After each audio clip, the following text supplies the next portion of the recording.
Well, welcome. This is our first empowerment seminar. We are doing a webinar today with 4 amazing women that I have met, some just a week ago, some I've known for multiple years. And I'm just thrilled that I get to spend the time about talking about things that quite honestly have impacted my career, why I started Cicero. But I think what you'll hear today is their stories, how they've been empowered, and then quite honestly, hopefully we can empower each other by elevating us to the next level. So I would like to take a moment, just thank you all for listening, and more importantly, let's empower each other while we listen to each other through this webinar. And I'm hoping, if you can, please ask us questions along the way. We do have somebody behind the scenes gathering those questions, so we'll be answering those at the end. But as no further ado, let's bring in our panelists. Hello, ladies. Welcome. Hi. Hello. How are you? How's it going? Hello. It's so good to see your faces. Thank you so much for joining us. So I'm just going to jump right in. So I wanted to ask you, specifically, Lori, I'll start with you. What are the barriers that you've experienced through your career? And then also, what's the barriers that are impacting women on getting to the C-suite and to the executives level? Sure. Well, welcome everyone, and we appreciate you spending time with us today. We think that we really represent a diverse set of females in our industry, and we are excited to discuss so many things with you. I would say that really a few of the barriers were kind of decoding and understanding what the career path looked like from an IT perspective. I began my career with Ernst & Young, so really got to jump into the Big Four consulting world. That helped to kind of demystify all of the different paths that were out there. And from there, I kind of got to pick my major. And after about 4 or 5 years of being on the road and traveling with consulting, I knew that I wanted to really, come home and take a different tact on my career. So I went into industry, and then I went to work for a software vendor, and then I became an independent consultant. So I've kind of worn a lot of different hats. And in terms of barriers, I will say that I always seem to be one of the few women in every conference room that I am in. And that no matter how many of you from a female perspective experience that, you bring so much to the table in terms of knowledge and depth and breadth of experience, and don't feel like because you may be outnumbered in that room, that there isn't so much that you share. So I always say, be prepared to be outnumbered, and it's fine because we've got this, right? But I would say in terms of the C-suite, it's not something that I personally ever had my eye on. I really wanted to stay in client service, but I've worked with a lot of the C-suite, and I'm honored and privileged to work with them every day as my clients.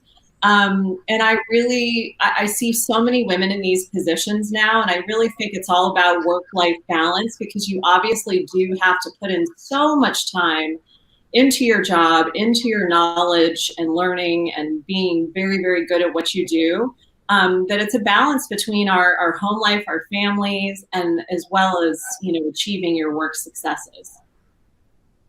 Thank you, Lori. Sure. That's great insight, because I think, to that point of barriers, right, is that, yes, we want to break down those barriers, but I think what I heard, and to do a synopsis from my perspective, was, look, there's different career paths, and whatever that barrier is for you is being able to say, hey, maybe it isn't the C-suite, but know that just because you're the only female in the room, that doesn't mean that necessarily you have barriers around you. And there's a lot of other women like yourself that are in IT that can help support you. All right, next, I'm going to pass this off to Andrea. What are the barriers that you experienced in your career? How can we pass those off? And then also from a C-suite perspective, what are the barriers that you're seeing in your own world? Definitely. So like Lori, I have been in the IT industry for 20 plus years. I actually started out with PeopleSoft in their consulting realm, and actually went independent maybe 7 years after. So it's been quite a number of years. Of course, switched over to Workday, and that's how we met. But I've noticed quite a lot in my career, just with the different roles that I've served in as a consultant. And as far as barriers for the C-suite, I definitely, see that, breaking down the glass ceiling is complex and requires action on several fronts. Of course, it starts with us as women being aware of the biases that we face, but, it takes a team for us to all get this conquered together. So the government, employers, academic institutions, just fighting for change. So I would pinpoint that there's maybe 3 critical barriers that I've noticed. One, outdated workplace cultures. As Lori mentioned, we are in the IT world, so it's male dominated.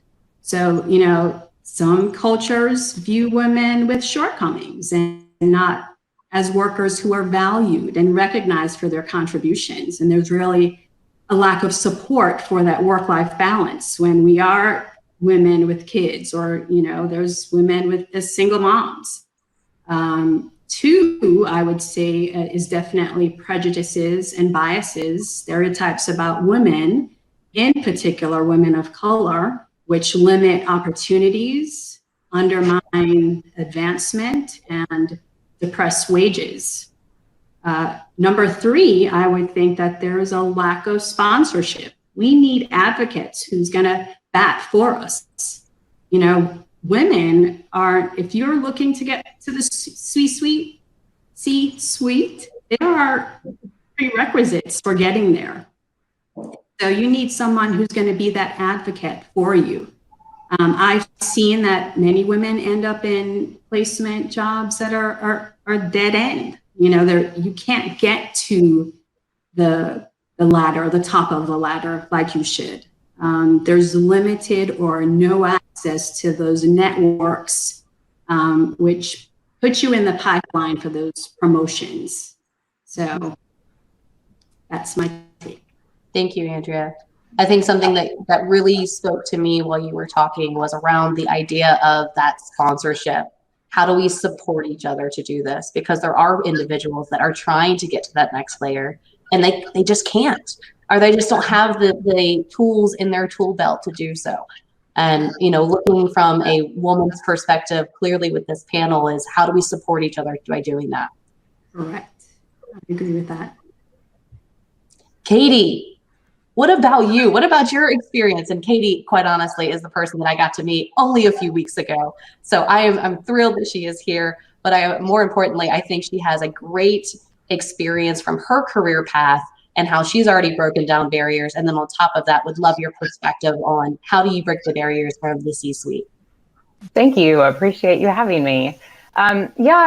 Similar, Lori, when Lori was talking, kind of hit home with me too. My degree's in chemical engineering. So even starting college, I was always outnumbered. I mean, females weren't around everywhere. So the groups that got together to study all of that, to get your voice heard, you almost had to be a little louder, be a little more, stern in your idea so it doesn't just get overlooked. But, I don't think I necessarily saw barriers around it. I almost saw it as an advantage just to be one that's a little different in that pack of people. But so I went from engineering to more of a technical sales job. And that's how I got in the IT security and compliance field, which still is very male dominated. And I agree with the support system. I try really, really hard to get people within my reach of networking to try to find better ways to break through those, better ways to find new customers and prospects and all of that. That's great. And what about from a C-suite perspective? Have you seen any barriers or anything that you would see from your perspective? Not that I'm kind of with, I guess, Andrea in the sense that, or maybe it was Lori that said, I'm not really trying to be C-suite. Those are my customers. Those are the ones I talk to. So I don't really see that, but I could see where others would, just because of the old school mentality that Andrea mentioned. It's, getting people to look at it a new way. And take women's perspectives, because we do look at things differently than men do. And that's important to have that, different perspective on things. Absolutely. I love that from, the different perspectives of, it takes all types. And, from the research that's been done, and we know this because I know you guys are all smart, well-educated individuals, is the more diversity we have at the table, the better off that we're going to be to have those perspectives. And to that point, that includes the C-suite. So thank you, Katie. I really appreciate it. Tony, last but not least, give me your perspective. Sure. Hello, everyone. Thanks for joining. So my perspective is, I think that there were really two common areas that I think were the major struggle for me. I think that gender equality definitely had a lot to play. Like in the early 80s, I worked at Philip Morris. Back in the 80s, there just wasn't a lot of gender equality. The company culture as well.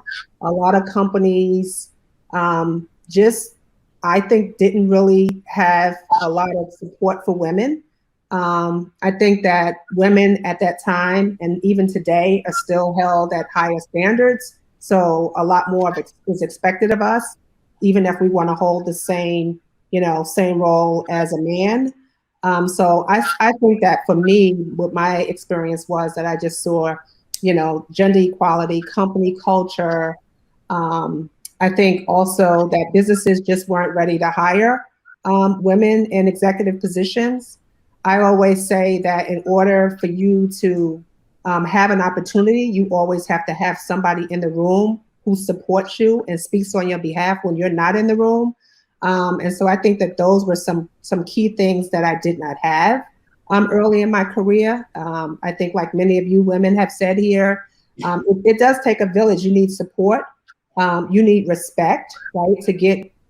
You could be the very hardest worker and have the same degrees and the same background and the same skill set, right, as a man, but you will be overlooked, right? Because it could be the company's not ready, right? Or, like I said, the gender equality issue at a whole. So I've worked in IT for over 20 years. I see changes, but I also still see a lot of women executives for sure, but I still think that large companies still are struggling in terms of really trying to make sure that they're being inclusive, right? And that they're really, making a change, right? From a woman's perspective and from a perspective of women trying to be even in a C-level position.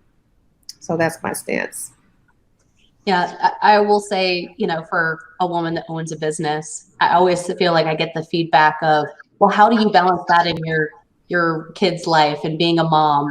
And for those that don't know, I have a blended family of 5 kids. So that usually the jaws drop at that point, right? And I think, Tony, to your point is that I'm like, well, that was my decision. That has nothing to do with my career path. Right. And I think that is maybe the new narrative, right? Is that there's a separation. Of course, we want to care about your family. We want to have that compassion, but that shouldn't define what I am capable of. That's correct. Yeah. That's right. So my next question I want to take from the Q&A, if you guys are okay with that, because I think we have a really good question here, is how do you handle the work-life balance to have healthy boundaries? I know women tend to feel like they need to do it all, but have healthy boundaries in a place are needed. How do you navigate that? So I'll start with you, Lori. What's your response to this? How do you experience this? I've always believed that I wanted to be 100% doing wherever I am. So when I'm at work, I'm 100% at work. When I'm at home, I'm 100% at home. So, one of the things that I've tried to do is really put time constraints around that. So kind of between like the hours of 8 and 5 or 8 and 6, I am at work, and try to stay as focused on that as possible. And then I shut down my laptop, I turn off my phone, and I am open for business tomorrow, but I am not open for business this evening. And so really shift my focus. I have 2 middle schoolers right now, but essentially just raising kids and being present. I think we can really get into trying to multitask all the time and then doing absolutely nothing well. I think we've all probably had that happen at some point in our lives. And I learned this the hard way. So I really try to compartmentalize from a time perspective during the day. So that's a way that I've found that works very well for me. I love that, putting in those time box restraints there for you. Andrea, what about yourself? I wish it was that easy for me. I am guilty of being completely out of balance and had to really, 2020 did it for me, where I had to really figure out, okay, well, what have you done in the past few years? And how has that impacted your family life? The projects that I typically work on are high-paced, high-stressed.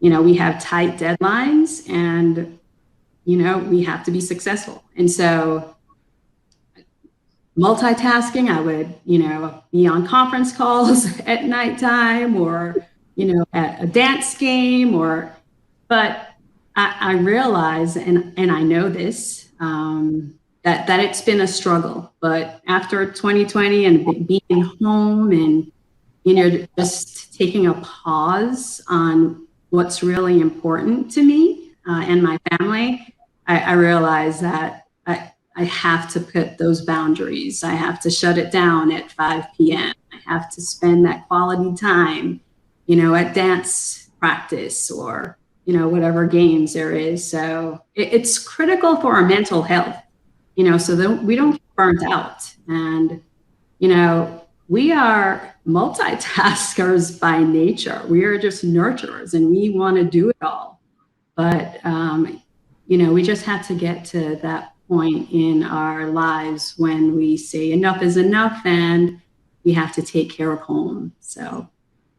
Yeah. Thank you, Andrea. I think something that you said that I really resonate with is, look, it's a seesaw. It might not necessarily be a balance, but it's always realizing what side of the seesaw you're on and where do I go for that balance, right? Mm-hmm. Yeah. Katie, how about yourself? Yeah, I'd agree with Andrea. I struggle with this one. And it does come in waves. There are weeks that I feel like I do a really good job of cutting it off, shutting it down, spending time with my kids and my husband at night. But I work from my house. So, I walk past my office all the time. And if an email comes in or a client needs something or, it's hard for me to not walk in there and just take care of it. But it is important. It's important to put boundaries around it. We're an always available community at this point. I mean, people know that no matter what, we have these things and they can get in touch with us. So it's a good idea to strive to do it. But I also try to tell myself, don't be too hard on yourself. If you do have to take a few extra hours and you can't be with the kids, or you have to listen to a conference while you're at a ball game or whatever it might be, I do those things when I can. So I try not to be too hard on myself on it. I think the concept I keep coming back to is giving yourself grace for being human, right? Yes, exactly. We need to be able to do that. No, thank you, Katie. I appreciate that. Tony, how about yourself? So I think that I am a cross between definitely Andrea. So a lot of the times I was a single parent and I did not have a choice. When it was time to stop working, I had to stop working, right? Either to go pick up my son, to go take him to a sports event. And that really came at a consequence because that meant when I got home later on in the evening, whatever I didn't finish, I would have to complete. So I do think, obviously it's super important for you to be able to balance work life, but it's just not always, possible. So I do struggle with that. I don't struggle with it as much as I did in the past. I mean, my son has graduated. I'm an empty nester, but I do manage a team that is responsible for supporting operations 24/7. That doesn't mean that I always want to support an operation 24/7. So even without having, a small child at home, I tend to, when it's 5 o'clock, I stop, right? I think that if you have the ability to, you have to have somebody, a support partner, or you have to empower whoever you lead to be able to answer the questions and support the organization and do the things that are necessary when you can't do them. So I really try to focus on empowering my team. I don't have to be the only one to answer questions, right? I shift that power to somebody else so that they can take on the responsibility, and I get to relax, have a glass of wine, take a walk or whatever after 5. And like Katie said, because we have these, right, we're drawn to them. Like oftentimes, even if nobody is even asking me to do anything, I'm looking at my phone. So I really am trying to focus more on me and less on, on work after 5 for sure. Yeah, I think what I'm hearing across the board is, hey, look, this is definitely going to be something that's going to be a struggle. There is no right way. It's finding whatever way works for you. Mm-hmm. Some of the tools that I know that I've given my team are along the same lines, Tony, is around like, hey, blocking off your calendar, kind of like Lori, like, okay, well, hey, if you need, especially, let's be honest, this last year has been a little crazy. Hey, if you need lunchtime with the family, like block off 12 to 1 and make that a sacred time. But then also set those boundaries on the reverse, right? Is saying, hey, family time is this time. And then the rest of the time I need to do this as much as you can, right? Because let's be honest, kids don't make that easy. Or dogs or cats, as we've all seen on our Zoom videos, right? So where I'd like to pivot this is talking about salary transparency and salary negotiations.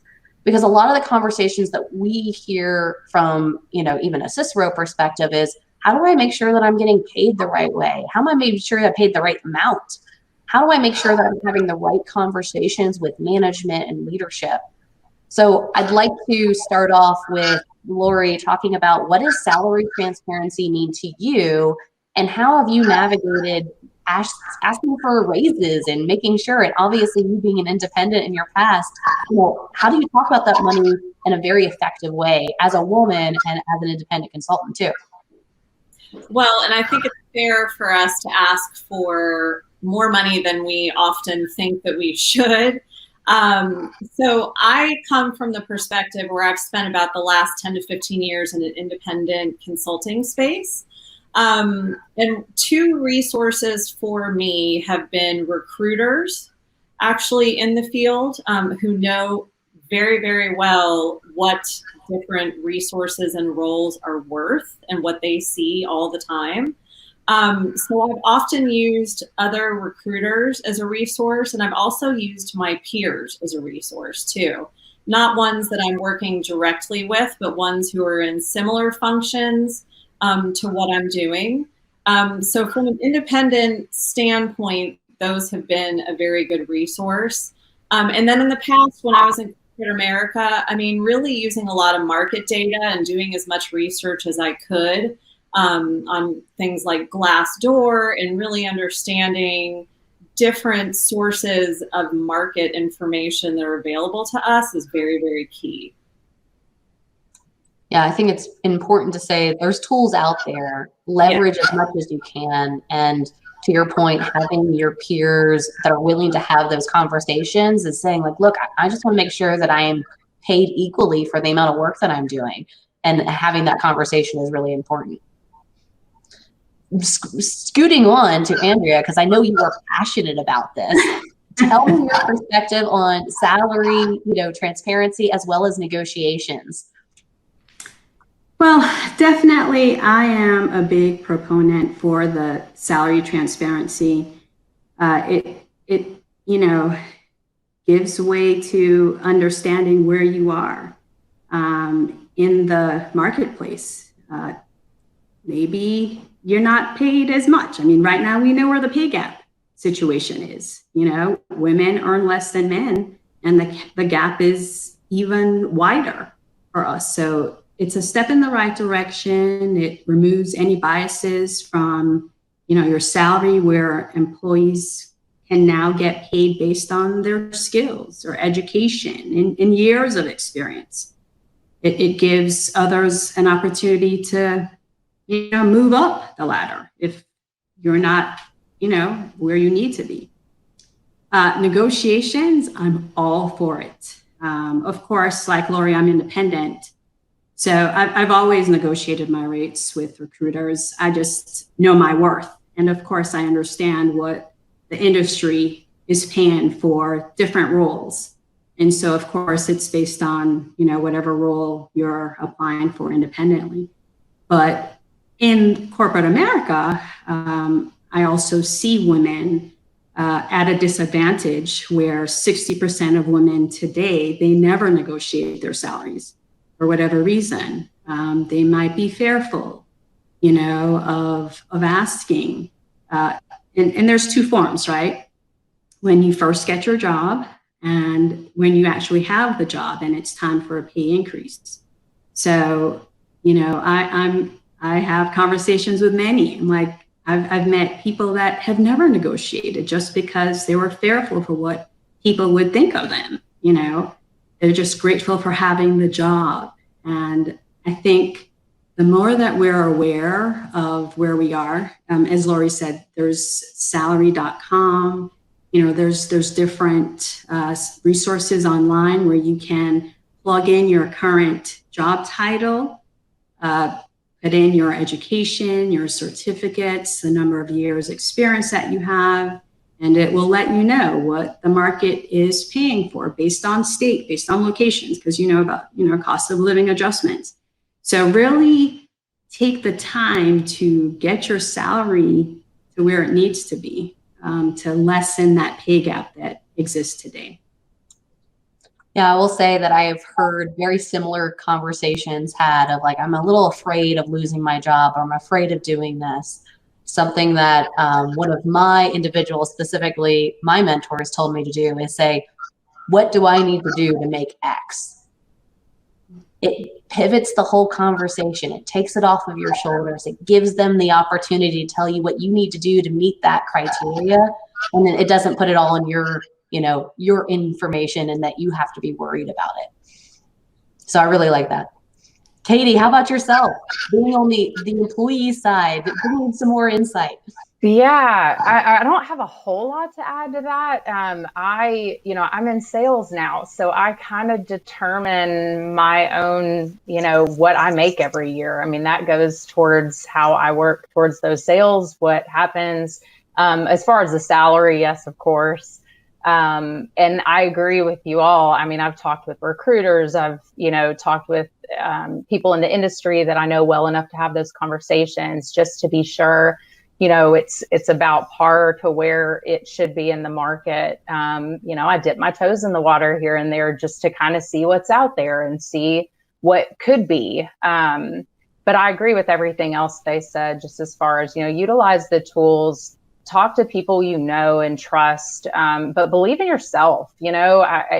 It is very true that, some people are scared to negotiate or negotiate salary. It's not a comfortable thing for everybody.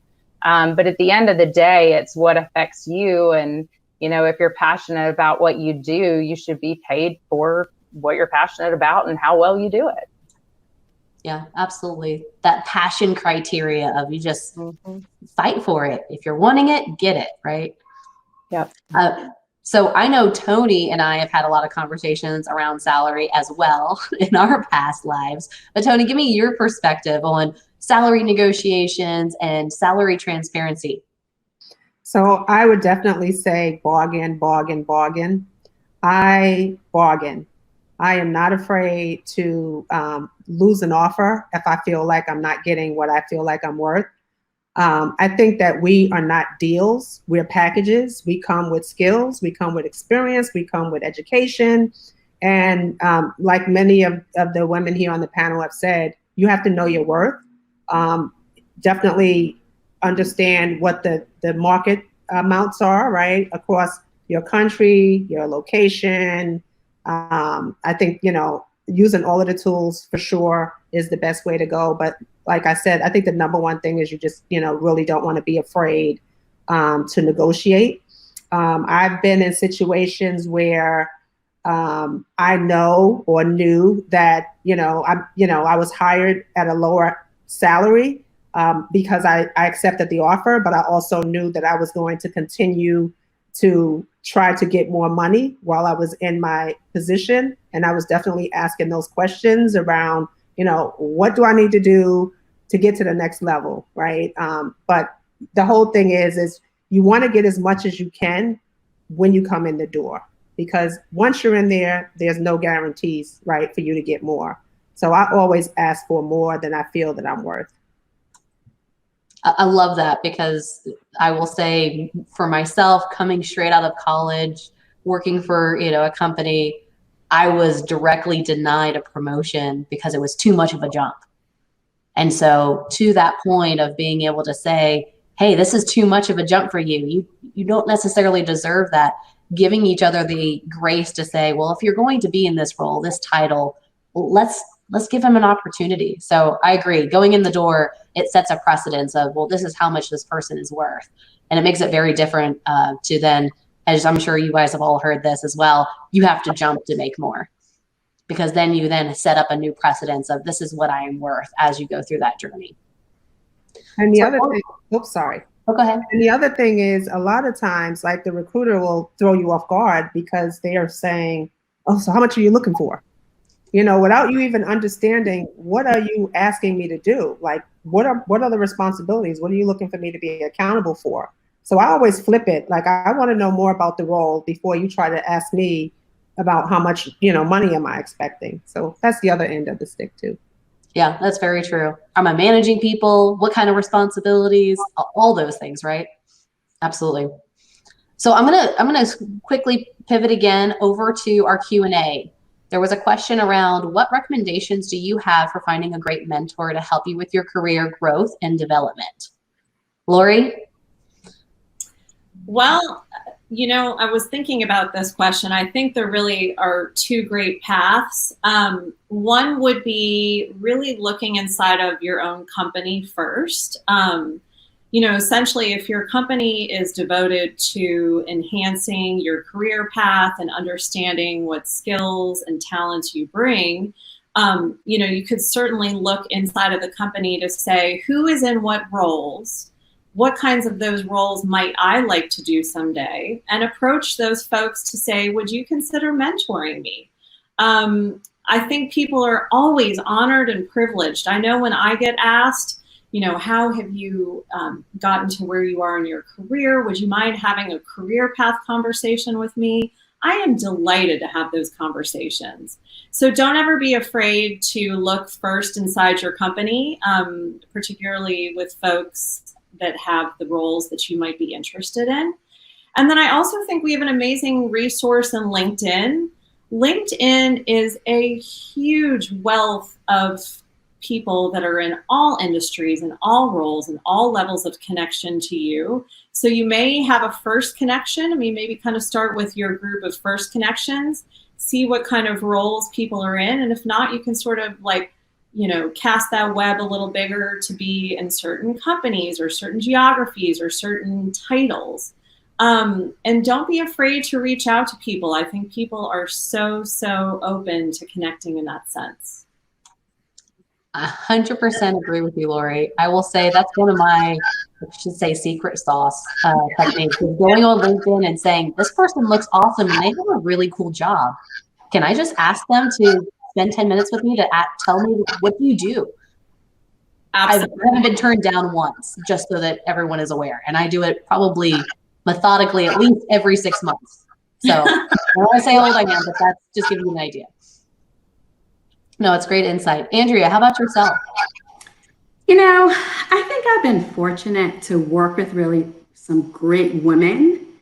And I just pick up the phone. I use my network, the power behind the people. So there are many women that I've worked with that I have admired. I see them in action, and, like you said, they epitomize everything that I might think is successful. And so I just have a conversation, hey, this is what I'm struggling with. What are your thoughts? And, it could be many, many, many women. So I use my network. Yeah, it's key. I think what I've been told in the past is to write down, at least 20 people from your network that you can reach out to and do that. And so often do we feel like we're burdening somebody else. But to Lori's point and Andrea, to yours, is more than not, they're going to be thrilled to have that conversation with you. Katie, how about yourself? Yeah, I would agree. I feel like I've been pretty fortunate there. Most of the companies I've worked at, there've been a pretty good group of women that have been there, and even no matter what level we were in the company, we could still get together and talk or have lunches. I mean, even the company I'm at now, just last night, a group of us women get together on a pretty regular basis just to talk through our struggles and where the hardships are and how can we help each other within the company. But then I do think it's very important to go outside of your company and find those people that see it from a different lens. They have a different perspective because they're in a different industry, or they're, higher level, or they're internally focused, not customer focused. And I actually too, I enjoy creating relationships and growing relationships with my clients. And there are quite a few women that are in CIO roles now, or chief information security roles now. And I really take that time to talk with them when I have the chance to learn what it is that they've done to get where they are. So I think I hit it from a bunch of different areas, friends, internal company, and then, clients as well. Yeah, absolutely, Katie. I think being able to diversify that network in a way that gives you what you need to feel supported and frankly empowered to say whatever your career path is. Yeah, I love it. Tony, how about yourself? So I tend to use my internal network a lot more than my external network for some reason. And it's just maybe because I spend the bulk of my time at work. So I tend to network a lot with the folks that I work with. So senior leaders, peers, I generally, always have like conversations around maybe situational. What would you do, if you had to handle this situation, or, just to, bounce ideas off of. So pretty much, I would say at work, I have, more of my connections. But like Katie said, there's no wrong answer. Like your network can be internal, external, friends, family, it just depends, right? So yeah, I tend to agree. I'm obviously, you become a work family with the individuals that you spend so much time with. But to Katie's point, as much as you can get outside of that network and also give you a different perspective is always helpful too. That's true. Yeah. Well, then my next question is, I want you guys to go all the way back to when you started your careers, whenever that was. And I want to talk through the career paths that you experienced and how you would then advise somebody that was a, younger version of yourself, and what would you have them think through, and what are those paths and how does that mean that for you? So Lori, would you start us off? Sure. So I started out my career in Big Four consulting, which really offered me the opportunity to get very well trained and also be able to walk in the door of some of these Fortune 100 and Fortune 500 companies, which I even knew at the time was pretty amazing. I mean, here I was right out of college and I get to walk in these doors and I'm their consultant. So there was also a lot of pressure with that. But, the training that we received through that Big Four consulting was truly something that changed the trajectory of my entire career, and really just focusing on that client service aspect. But from an IT perspective, we were doing mostly IT projects. So while I was more generic business, when I walked into that door at Ernst & Young, I sort of left being very, very interested in all things IT. Now, one of the things that I chose to do was to get my master's in information technology at that point. I knew that if I really wanted to be able to walk into a conference room and be able to talk the talk, essentially, I needed to understand databases and networks and coding and all of this stuff. So not so that I could go to work and do it every day, but so that I could be dangerous enough to be able to discuss it with a CIO or a CTO, or, lead and facilitate meetings and discussions with clients. So I really, really felt that seeking that education was incredibly important just to be able to equip myself with all of that deep knowledge. I think you can also get that deep knowledge from continuing education. It doesn't have to be a formal master's. And there are so many amazing, amazing courses out there. So if you are interested in IT, get as much education as you can in the areas that interest you. I think that's really, really critical. And the last thing that I'll say is I really wanted to round out my career by working in industry, kind of in corporate America. I also went to work for software vendors, so I kind of wanted to wear that hat as well. And that really rounded out, so I was the consultant, I was the vendor, and then I was also the client. And it really rounded out such a nice perspective in my own career to be able to speak from and understand all of those perspectives.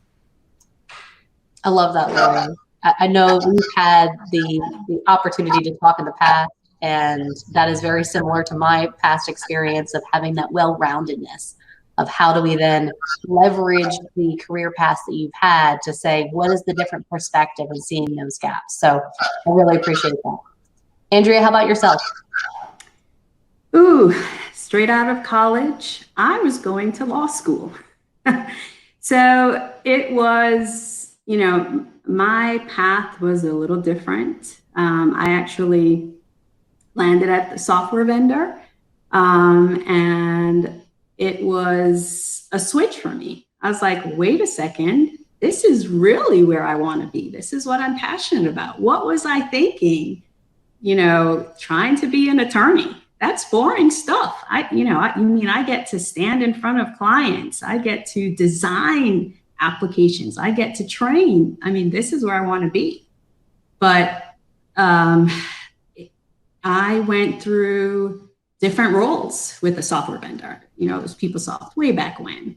I started out in pre-sales where we, answered proposals, did demos to clients.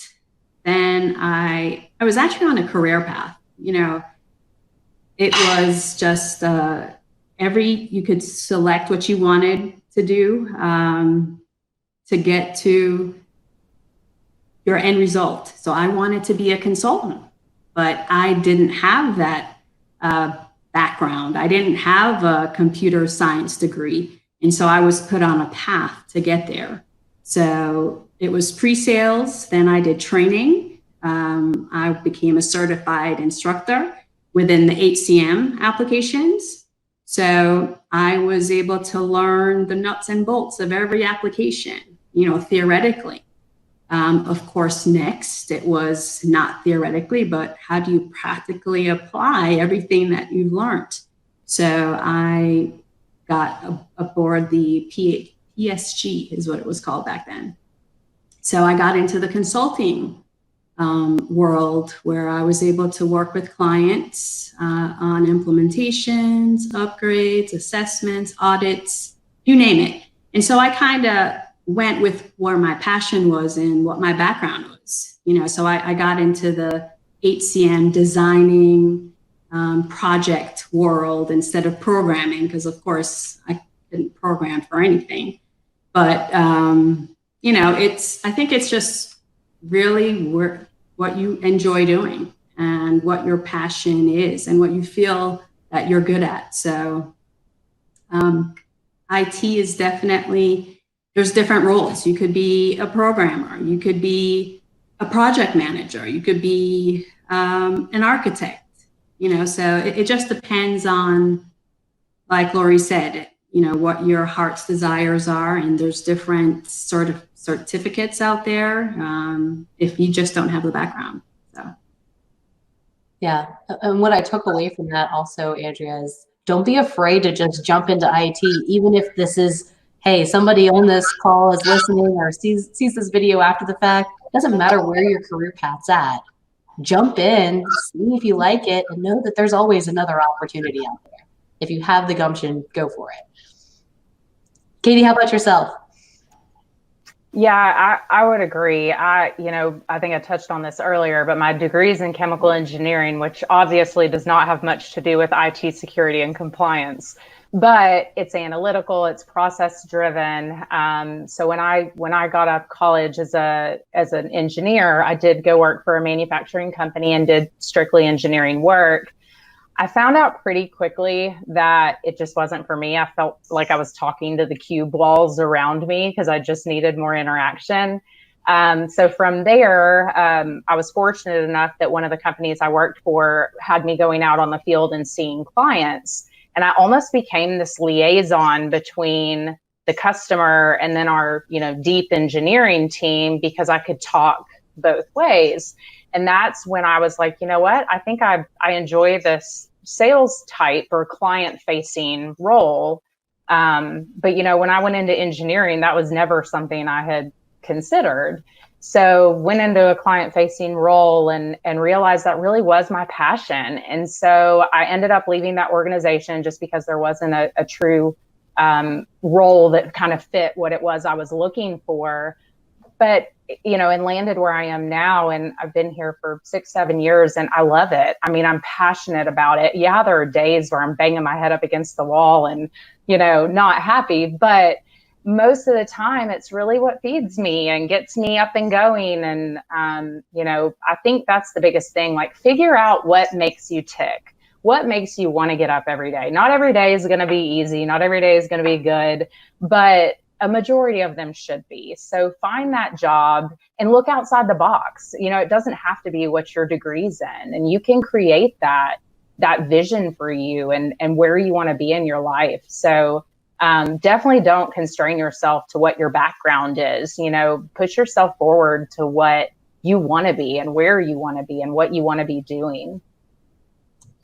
I love that, Katie, because I think that is something that we don't hear enough of. Yes, of course, there's this pie in the sky of, do what you love. But I think what I heard was, look, even if you do what you love, there are going to be days that you want to bang your head against the wall. And that's okay too, right? But being able to say more often than not, it gets you up, it gets you revitalized, and be willing to just take the chance to find it. If you're not in it right now, there's something out there for you. Absolutely. Love it. Tony, how about yourself? Sure. So I definitely agree with what Katie said. Just because you have a certain degree doesn't really stop you from doing whatever you want to do, right, with your life and what your interests are. I know I have an information technology background and degree, but when I got out of college, I ended up my first job was in the finance area, and then I moved from finance to HR. And I was, pretty much working like in employee relations and then, different areas in the HR area. And then HR branched off and they created an HRIS department back in the 80s. And so that's how I really started getting into information systems and information technology. I originally thought I wanted to be a programmer. And then I realized that I didn't want to sit and write COBOL all day. So from HRIS, I ended up, taking positions at a software vendor. I worked at PeopleSoft as well. I started out in support so that I could learn how to support the system. Once I understood the application really well, I left that company, and then I started working for a customer on the application development side. So that's where I really, developed my technical abilities. And then from that, I decided to go into consulting because, there was just, once I started doing one thing, other opportunities started opening up. So then I started into consulting, right? So more client facing, I enjoyed doing that. Then I ended up being an instructor, and I was teaching software, products. And then from there, I ended up working on implementation. So I believe, just like Katie said, that you can just morph into whatever you really want to morph into. I think that the key thing for me, I wanted to be able to hold many different positions. So now I can, right? I can manage, I can implement, I can teach. And I think that is really key, right? For you to try to get as many skill sets under your belt because it'll give you a whole lot more opportunity. Agreed. I think that last sentence really called it out, is getting as much under your belt. It gives you opportunity because you have then, everyone says that the world is your oyster, like that is what you want to have, is be able to say, I have the experience. And you know what? I want to go a little bit deeper in this area or another. So thank you, Tony. I appreciate it. So with roughly 10 minutes remaining, I really want to go and address one of the questions, because I think this means to me a lot, and I hope it means just as much to you, is how are you your own best advocate? When you have management maybe against you, you have individuals that you don't necessarily get along with, whatever you're in, knowing that, hey, we've just heard wonderful stories about your career path. I am sure, I was a betting woman, that you guys have all had that situation where you've had to be your advocate.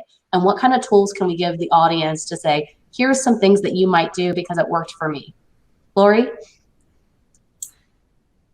Well, let's see. I mean, I think being very transparent and open with your managers, or maybe potentially with your customers or clients. I always find that honesty truly is the best policy, not only in life, but in business as well. It's a very simple concept, but it really is true. So if there are certain things like you're overworked, you can't handle, what's been given you, you need to be very honest that I can do this, but in order for this to be done, something else has to come off. Or if you feel that you're not empowered in the workplace, if your role is too junior and you feel like you'd like to be doing something a little bit more advanced, whatever it may be, you need to speak up, ask for it, advocate for it. And if you're getting blocks from your manager, then you can always say, well, then can we talk about this not only with you, but with other folks in the group to see how we can creatively solve this. I have a lot to contribute. How can we make sure that we are contributing as much as I can to the company and always make it a very positive thing? So I think truly honesty, and don't be afraid to ask for meetings with your superiors and talk through this stuff and creatively come up with solutions together. Yeah, I love that. Being able to be transparent with your management, but also other individuals and also your peers. I think absolutely. Andrea, how about yourself? I definitely agree with Lori, but you got to believe in yourself and what it is that you bring to the table, and, the value that you bring to the organization. Definitely, you have to be transparent. I'm a big proponent about being your authentic self. My mantra has always been treat others the way you expect to be treated. And so, have that conversations, take yourself out of your comfort zone. If you have that fear of having, those uncomfortable conversations, it's for your own benefit. If you're only going to hurt yourself if you don't have them, because you're going to sit there mad at the world, unhappy with your job, and potentially not sleeping at night. So, just have those conversations with them to get you to where you want to go. But definitely believing in yourself. I think it's crucial. Absolutely. Brain. So. No, that's great. I distinctly remember something that happened in my early 20s where I was asked to do a training and I thought it was a waste of my time. And I told my manager, and I probably didn't couch it very well by any stretch of the imagination. But to your point, Andrea, it was that transparency that allowed me to have that dialogue. And then honestly, I never did it again. So that was great, though. I never had to do training. Katie, how about yourself? Yeah, I mean, I'd agree with everything they say. Communication's key.